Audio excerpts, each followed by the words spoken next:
Hello guys, আসসালামু আলাইকুম। আজকে আপনাদের শেয়ার করব গ্রামের কিছু ঐতিহ্য, যেটা আপনারা অনেক ছোটোকালেই এইগুলো করেছেন, কিন্তু এখন অনেক কম দেখা যায় গ্রামের। প্রথমে একটা পাতা কেটে নিয়েছি, এটা কচুর পাতা। তারপর আস্তে আস্তে করে ফুটো করে নিচ্ছি, যে এটা কিন্তু খেজুরের কাঁটা দিয়ে আস্তে আস্তে ফুটো করে নেব।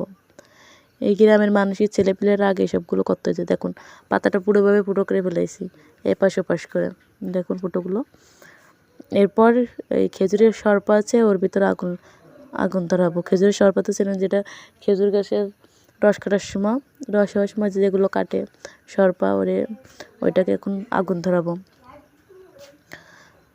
এইগুলো অনেক আগেই গ্রামের ছেলেমেয়েরা এগুলো বেশি জানি, শহরের ছেলেমেয়েরা কম জানে। এগুলো আগুন ধরায় ভালো করে আগুনগুলো, মানে শরপাগুলো পুড়িয়ে নেব সুন্দরভাবে। শরপাগুলো পুড়িয়ে তারপর দেখুন আগুনটা ধরতেছে। আপনাদের অনুরোধ থাকবে যে পুরো ভিডিওটা দেখার জন্য, সবাই পাশে থাকবেন আর পুরো ভিডিওটা দেখুন। আগুন ভালো করে লাগাই দিছি, দেখুন সুন্দর করে শরপাগুলো পোড়াতে হবে। আস্তে আস্তে থাকলে কিন্তু আগুন ধরে যাবে।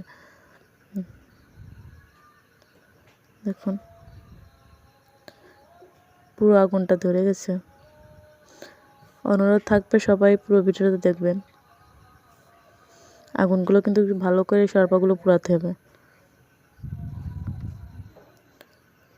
আগুন ধরানোর পরে পাতায় উঠে নিতে হবে, ওই যে পাতাটা করেছি ওইটাই। তারপর ওইটাকে গুঁড়োতে হবে। দেখুন সত্যি অসাধারণ ভিডিও।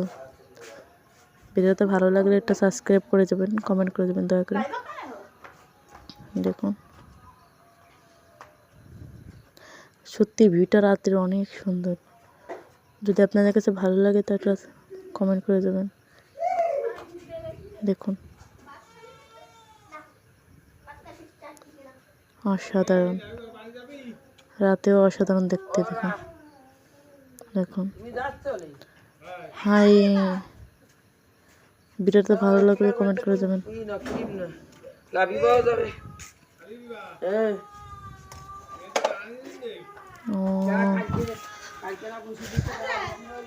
ভিডিওটা আপনাদের কাছে কেমন লাগলো কমেন্টে বলে যাবেন। দেখুন অসাধারণ আগুন, গ্রামের ঐতিহ্য দিন দিন উঠে যাচ্ছে। দেখুন ভিডিওটা, যদি ভিডিওটা ভালো লাগলে এটা কমেন্ট করে যাবেন।